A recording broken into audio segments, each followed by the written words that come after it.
Now, the Chief Whip of the Senate, Orji Uzor-Kalu, is asking the Southeast be given priority in electing the president of the 10th Senate. Despite the Southeast's lack of support for President-elect Bola Tinubu during the presidential election, Kalu is insisting that his region should still be considered for the Senate presidency. He spoke with State House correspondent after a private meeting with President Muhammadu Buhari today.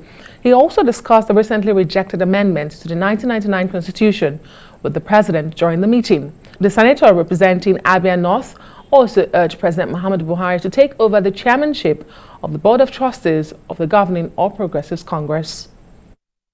We might not bring votes in the Southeast, but we'll bring peace and honor, and we will bring unity to the country. That is more important than votes. Human lives is more important than votes. We can be able to stop a lot of things that are happening in the country if the right things are done. I mean, country is our country. And let me be honest with you. The whole country have demonstrated that religion and tribe have no place in our democracy, because the larger Nigeria voted Senator Bola Ahmed Tinubu, and the larger Nigerians are in agreement that is the president-elect. So that is more important, which is what I always tell people that want to run for president. I say, you cannot run with one or two regions. You must run with other parts of Nigeria, because that is what this game should be about. Well, the race for the Senate presidency is on and the competition is fierce. Joining us now in the studio is Senator Ali Ndume, one of the senators who at least got back to the Senate with all the brouhaha during the election. Glad to have you join us. Thank you. All right, let's begin from there. Maybe you should tell us what really obtains in terms of, one, becoming the Senate president. What obtains? You heard him say that Southeast should be giving a chance for that post. But what really obtains? Let me first of all say that the 109 of us that have been elected and are now senators-elect are immensely qualified to be the Senate president. After all, Senate presidency is not supposed to be a real big deal. It's supposed to be one among equals, and that you are just given the opportunity to preside. You even forfeit your right as a Senate president of casting your vote until there is a tie. In fact, I think the framers of the Constitution bore that in mind when they had 109.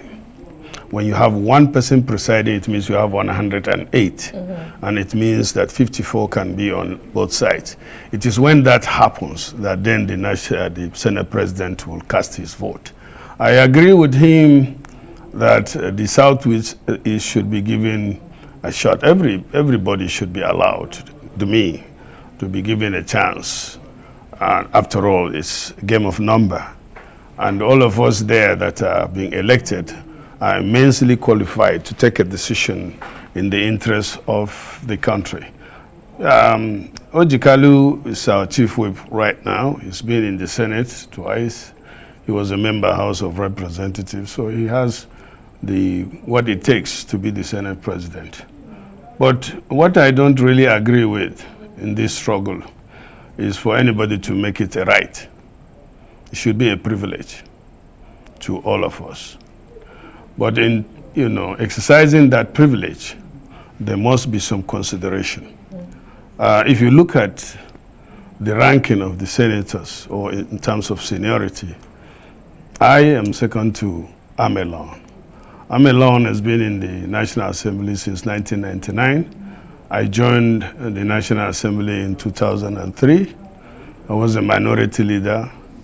I was at one time the Senate Majority Leader. I contested for the Deputy Senate President. I also contested for the Senate President in the 9th Senate.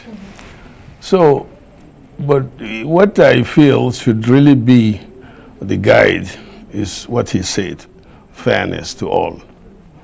And then, but above that, the person that is supposed to preside over the Senate should have all that it takes, the pedigree, and the capacity and the interests of Nigeria, putting Nigeria's interests and Nigerians first before the institution itself. And then you talk about the individuals. So in that instance, Senator, can I ask you outrightly, are you supporting that the Southeast should be giving the president of the Senate in the 10th Senate? Is that what you're saying? And if that's not what you're saying, you are returning for the 6th term. Are you also throwing your hat in the ring? No, it's about leadership. If my colleagues and God says Senator Ndume will be the president of the 10th Senate, who will say no. But what I'm saying is, in wanting something for yourself, you should also be fair and consider the interests of others. So many things have really played out in the last. And this time, the issue of tribe and religion have been hyped so much that Nigerians put that first, which is what I really don't agree with. At one time, the president of this country was a Christian, Jonathan. The Senate president was a Christian. The deputy Senate president was a Christian. The Speaker of the House was a Christian. And all went well. At one time, the service chiefs were all Christians. And all went well. But those are in those days when emphasis is not placed so much on your tribe, religion. But you can't ignore that now. Especially in the last election, it really played a big role, and it affected our political stability. And this is because, yeah, politics is all about interest, but fairness, justice, and equity should not be thrown away or should not be ignored. And these are the things that I really want my colleagues to consider in choosing. Besides, number one is to have somebody who can stand up for what is right and put Nigeria first. But when you start talking about where you come from and your tribe or your religion, then you are missing it all. I didn't agree with God before he created me a Muslim. What if God had, or if it is possible, God can do it? There's nothing that God cannot do. Supposing Muhammad Ali is saying, oh, you don't know, this man, his father was a Mecca and he was adopted by somebody in the Northeast. And he brings evidence and he says, I'm from Southeast. So what do? I jump on and say that I should be? No. I think what really needs to be done is to open it and allow senators to, the 106 of them, and that is what we are doing now. We are grouping ourselves, we are talking to ourselves, and see who is the best. So are you saying the zoning thing is not going to obtain? That's one. On the Senate side, but just like we read a while ago, Adebanjo Afenifere is throwing his towel in for the candidate of the Labour Party, Obi, and supporting him to go to court. And as far as they are concerned, reclaim their mandate, while in some quarters, the argument is both LP and PDP have not even shown, the results that say they want. So what's your take on that and then the zoning? For me, God has spoken. Nigerians have decided. Bola Tinubu, Ahmed Tinubu won that election. That is what we have, the result we have. Anybody that is saying otherwise should prove his case, and that's why the courts are there. And as you rightly said, while people are claiming that they have won the election, they have not shown how they won the election or where they won the election. I know, for example, in my constituency, I have 9 local government. I think Labour Party is almost not there. But, coming to think about democracy, there was one interesting thing that happened in one of my polling units. They call it Gava West. Labour won there, even though the votes were 80 or less than 100. But they won that polling unit. So that is possible in the country. But that is not to say, well, I don't want to be sub judice, the case is before the court. I don't want to say Peter Obi won because I don't see it, especially from looking at it from the point of view of where I come from. In fact, the coordinator of Labour is from my local government, he's my friend. But he knows that they didn't win it. Maybe in other places. We have one gubernatorial candidate now for Labour from Abia. Abia State. He's a friend too. Governor-elect. Yeah, he's Yeah. my very good friend. Okay. Yeah. And he won. Indeed. Because But I didn't say he didn't win. I say he won. What if he is from Borno and he say he won election in Borno? I would say no, you can't. for want of time, Senator, there's a second leg to that question. Indy was asking you, are you jettisoning zoning? But I also wanted to add to that before we let you go. Some have said that the mistakes of 2015 may be repeating itself when the APC, the president at the time, did not show interest in the principal officers who should emerge, and that the party paid dearly for it in 2015. Do you think that the president should be showing interest, or the president-elect should be showing interest in who becomes the next president of the Senate? And you also talked about the last elections, the high turnover of national legislators. So many people, over 60% of national, almost 70%, are not returning. What are the implications of that? Is that democracy fledgling, or is that is that a negative for us as a country?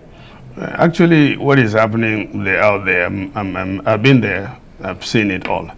The major problem we have these days is that the politics that we are playing have derailed, so to say. First of all, let me address the issue of that zoning. Yes. To me, we have already, put that aside up in issue. Remember that the president-elect was not the party's candidate. The party endorsed Amelaw. Remember? No, but that was members of the it was denied. rejected that, and the governor said no. Okay, so the governor said no. They had to go to the president. And the president said he didn't have any candidate. Yeah. So what now? He didn't have any preferred candidate. Okay, what makes it different now? Is it now that senators who are being elected, these are senators, they know what they want, they know what is good for them, and then you come out to say, no, don't vote, vote for so person? I feel that is wrong. Senators should be allowed, but the role of fairness, equity, and justice should be considered. Otherwise, I'm supposed to be the first person to throw my hat into the ring, because besides Ahmed Lawan, I'm the most senior. And as I said, I give you, OG, others are all my colleagues, but in ranking, I'm senior to them. But the party one says, hold on, let's look at other things. And we have a party. I'm a loyal party member, so we'll listen to the party. If they do the right thing, we'll go by it.